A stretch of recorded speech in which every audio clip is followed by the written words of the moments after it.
Hello guys, हमारे channel में आपका स्वागत है। आइए आज हम यहाँ पर जो है बाल विकास एवं शिक्षा शास्त्र के कुछ क्वेश्चन देखेंगे।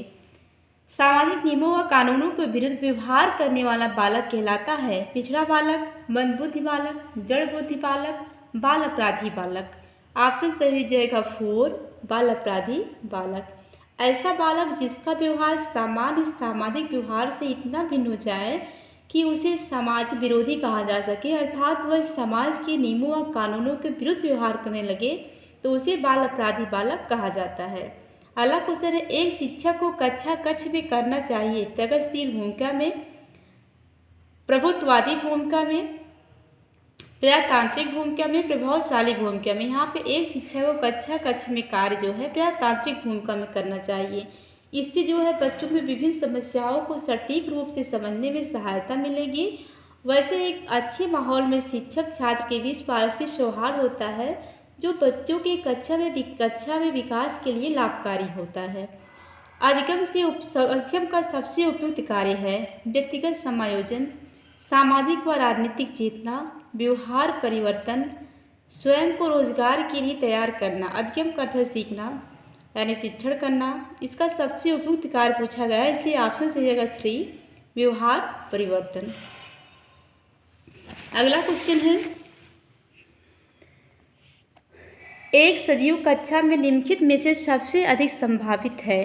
कभी कभार हंसी का शोर, पूर्ण रूप से शांति, शिक्षक छात्र वार्ता, विद्यार्थी के बीच तेज आवाज़ में वार्तालाप। एक सजीव कक्षा में, यहाँ पे ऑप्शन सही हो जाएगा 3, शिक्षक और छात्र के बीच वार्ता।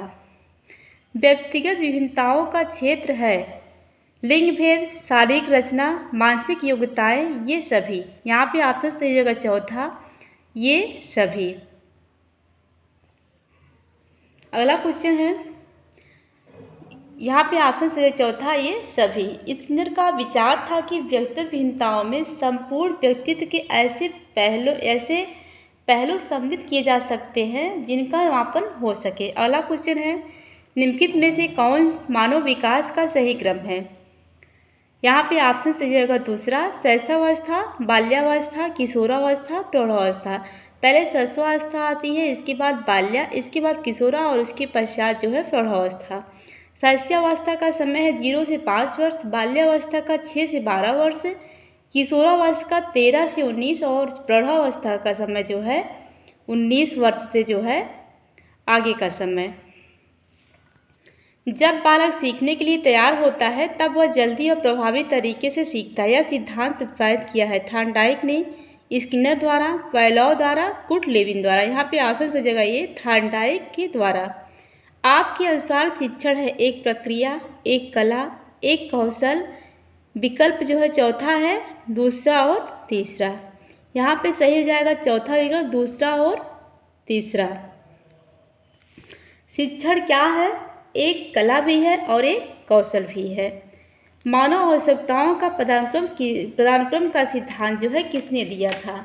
यहाँ पे ऑप्शन सही हो जाएगा 2, मास्लो ने। मास्लो जो है मानव आवश्यकताओं के पदानुक्रम का सिद्धांत दिया था। जोन ऑफ प्रॉक्सिमल डेवलपमेंट यानी कि जेडपीडी का संप्रत्यय किसने दिया था? ऑप्शन सही हो जाएगा 4, वाइगॉस्की ने। वाइगॉस्की के अनुसार जो है बच्चे के संज्ञानात्मक विकास क्षेत्र उन्हें उनके वास्तविक विकास स्तर के संभाव्य विकास के स्तर की ओर ले जाया जाता है। इन दोनों स्तरों के बीच के अंतर को ही वाइगॉस्की ने समीपस्थ विकास का क्षेत्र यानी कि जेडपीडी कहा है। व्यक्तित्व का समाजशास्त्री प्रकार का सिद्धांत दिया था। ऑप्शन सही हो जाएगा 4, स्पिंजर के द्वारा। स्पिंजर ने जो है व्यक्तित्व के समाजशास्त्री प्रकार का सिद्धांत दिया था। उन्होंने अपनी पुस्तक टाइप्स ऑफ मैन में व्यक्ति के सामाजिक कार्यों और स्थिति के आधार पर व्यक्तित्व के निम्न 6 प्रकार बताए थे: सैद्धांतिक, आर्थिक, सामाजिक, राजनीतिक, धार्मिक और कलात्मक। अगला क्वेश्चन है, वह कथन जो व्यक्तित्व विभिन्नता के संदर्भ में सत्य है वह सत्य नहीं है। वह है व्यक्ति विशेष प्रकार से भिन्न होते हैं।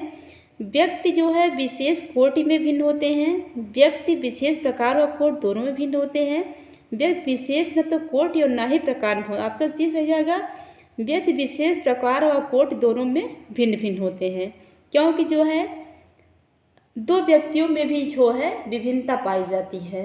अगर जो जुड़वा बच्चे भी होते हैं उनमें भी जो है कुछ न कुछ विभिन्नता पाई जाती है। बेशक वो देखने में अगर एक जैसे हैं तो कहीं ना कहीं उसकी आवाज़ में ही थोड़ी बहुत विभिन्नता होगी। इसलिए जो है हर दूसरे दो प्राणियों में अगर आप देखेंगे तो व्यक्तिगत विभिन्नता यानी कि कुछ न कुछ अंतर जरूर पाया जाता है। प्रोजेक्ट शिक्षण प्रणाली जो है किससे संबंधित है? Froebel, John Dewey, Armstrong, McDougall. Project शिक्षण विधि वर्ष 1916 में जॉन डेवी के द्वारा प्रतिपादित की गई थी। यहाँ पे ऑप्शन सही जगह बी, जॉन डेवी। जिला प्राथमिक शिक्षा कार्यक्रम किस वर्ष लागू किया गया था? यहाँ पे ऑप्शन सही जगह दूसरा, 1993 में। शिक्षा का उद्देश्य है अच्छा नागरिक बनना, ऐसे व्यक्तित्व का निर्माण जो समाज के लिए उपयोगी हो, व्यावहारिकता का निर्माण करना, उपरोक्त सभी। यहाँ पे ऑप्शन सही जगह डी, उपरोक्त सभी। स्वामी दयानंद सरस्वती का विचार था कि शिक्षा चरित्र निर्माण व सही प्रकार के जीवन जीने का एक साधन है, जिसका मुख्य निर्माण ऐसे नागरिकों को निर्माण करना है जो समाज के लिए उपयोगी हो। अगला क्वेश्चन है, फ्रॉवेल ने निम्न में से किस खेल पर प्रमुख बल दिया? यहाँ पे गेंद का खेल, ब्लॉक का खेल, आकृतियों का खेल, ये सभी ऑप्शन सही जगह ये गेंद का खेल। फ्रॉवेल का खेल प्रणाली का, फ्रॉवेल को जो है खेल प्रणाली का पिता भी कहा जाता है। उनका विचार था कि सभी प्रकार के खेल जो मैदान में खेले जाते हैं बालकों के शारीरिक, मानसिक, सृजनात्मक तथा सामाजिक विकास को बढ़ाने में सहायता प्रदान करते हैं। प्रयोगात्मक विधि को सर्वप्रथम प्रस्तावित किया था। ऑप्शन यहाँ पे सही जाएगा तीसरा, विलियम वुंट ने। प्रयोगात्मक विधि को सर्वप्रथम विलियम वुंट ने प्रस्तावित किया था। इन्हें जो है प्रयोगात्मक विज्ञान का पिता भी कहा जाता है। बालक का चिंतन किसके द्वारा प्रदर्शित नहीं होता है? आत्म केंद्रितता, सजीवतावाद, यथार्थवाद, व्यक्तित्ववाद। यहाँ पे ऑप्शन सही जगह चौथा, व्यक्तित्ववाद। चिंतन एक मानसिक क्रिया का ज्ञानात्मक पहलू है। यहाँ पे जो है आपका ऑप्शन सही जाएगा चौथा, व्यक्तित्ववाद। समूह शिक्षण है, यहाँ पे ऑप्शन सही जाएगा ये, संसाधनों, रुचि व विशेषताओं का इष्टतम उपयोग करने हेतु शिक्षकों के समूह द्वारा शिक्षण।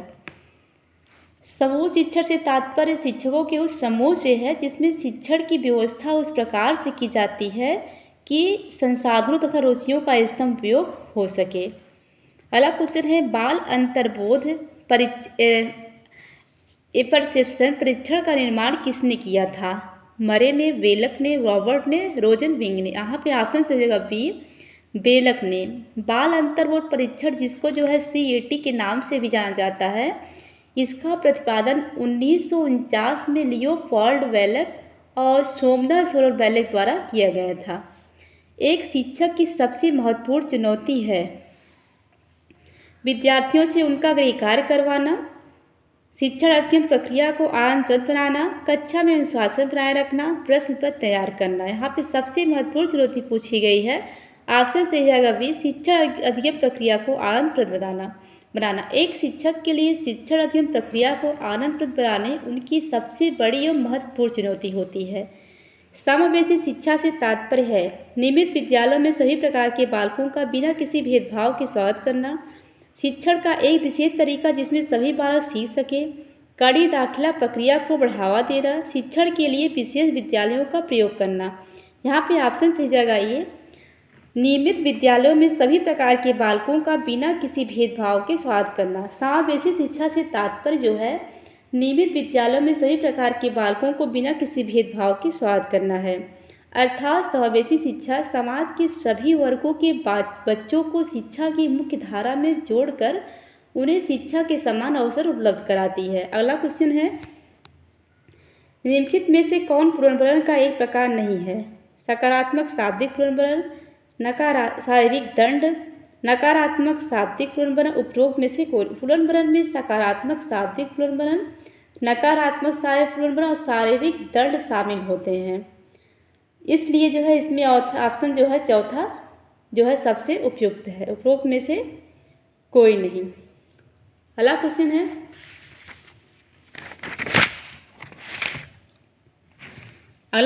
है, एक व्यक्ति वैधानिक रूप से दृष्टिबाधित है यदि उसका विजन क्षेत्र 20 डिग्री है तो उसका विजुअल एक्यूटी कितना होगा। यहाँ पे ऑप्शन सी होगा 4, अत्यधिक उपयुक्त सुधार के साथ ठीक आंखें से 6/7 से कम होगा।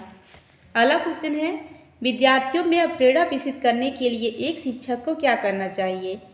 कलाकार प्रतियोगिता को प्रोत्साहित करना चाहिए, विद्यार्थियों के सम्मुख एक प्राप्त लक्ष्य रखना, नई तकनीक व नई विधियों का प्रयोग करना, उनके आकांक्षा स्तर को घटाना। यहाँ पे ऑप्शन है तीसरा, नई तकनीक व नई विधियों का प्रयोग करना। विद्यार्थियों में प्रेरणा को विकसित करने के लिए एक शिक्षक के लिए क्या जो है करना का चाहिए। यहाँ पे जो है ऑप्शन सही जाएगा तीसरा, नई तकनीक व नई विधियों का प्रयोग करना। अगला क्वेश्चन है, निम्नलिखित में से कौन सा कथन सतत व व्यापक मूल्यांकन के लिए सही नहीं है। यह एक विद्यालय आधारित मूल्यांकन है। यह विद्यार्थियों में तनाव को कम करता है। इसमें नंबरों के स्थान पर ग्रेड का प्रयोग होता है। इससे शिक्षकों का बोझ बढ़ता है। यहाँ पे ऑप्शन से 4, यहाँ पे पूछा गया है कौन सा सही नहीं है, तो इससे शिक्षकों पर बोझ बढ़ता है, ये कथन जो है गलत है। अगला क्वेश्चन है, एक प्रभावी शिक्षक वह है जो कर सकता है कक्षा पर नियंत्रण, कम समय में अधिक सूचना देना, विद्यार्थियों को सीखने के लिए प्रेरित करना, दत्त कार्य को ध्यानपूर्वक जांचना। यहाँ पर ऑप्शन सही होगा तीसरा, विद्यार्थियों को सीखने के लिए प्रेरित करना सही हो जाएगा। एक प्रभावी शिक्षक वह है जो विद्यार्थियों को सीखने के लिए प्रेरित कर सकता है। ऑपरेशन ब्लैक बोर्ड परिणाम था कोठारी आयोग का, राष्ट्रीय पाठ्यक्रम रचना 2005 का, राष्ट्रीय शैक्षिक योजना 1986, राष्ट्रीय पाठ्यक्रम रचना 2000। ऑपरेशन ब्लैक बोर्ड, यहाँ पे ऑप्शन से जो तीसरा, राष्ट्रीय शैक्षिक योजना 1986। ऑपरेशन ब्लैक बोर्ड जो है राष्ट्रीय शैक्षिक योजना 1986 का परिणाम है। इस योजना के अंतर्गत प्रत्येक विद्यालय में कम से कम 2 कमरे एवं 2 शिक्षकों के साथ आवश्यक खिलौने, ब्लैक बोर्ड, चार्ट, नक्शे आदि की व्यवस्था होगी। निम्नलिखित में से कौन सा अधिगम का क्षेत्र नहीं है। संज्ञानात्मक, भावात्मक, क्रियात्मक, आध्यात्मिक। आध्यात्मिक जो है अधिगम का क्षेत्र नहीं है। शिक्षा का अधिकार अधिनियम 2009 के क्रियान्वयन के बाद कक्षा कक्ष, यहाँ पे ऑप्शन से जो तीसरा, आय के अनुसार जो है अधिक समझाती है। शिक्षा का अधिकार अधिनियम 2009 सभी बच्चों को निःशुल्क व अनिवार्य शिक्षा पर बल देता है। समाज के पिछड़े एवं निर्धन वर्ग के आवश्यकताओं को देखते हुए मध्याह्न भोजन की भी व्यवस्था की गई है। Thank you for watching video. मिलते हैं नेक्स्ट सेशन में।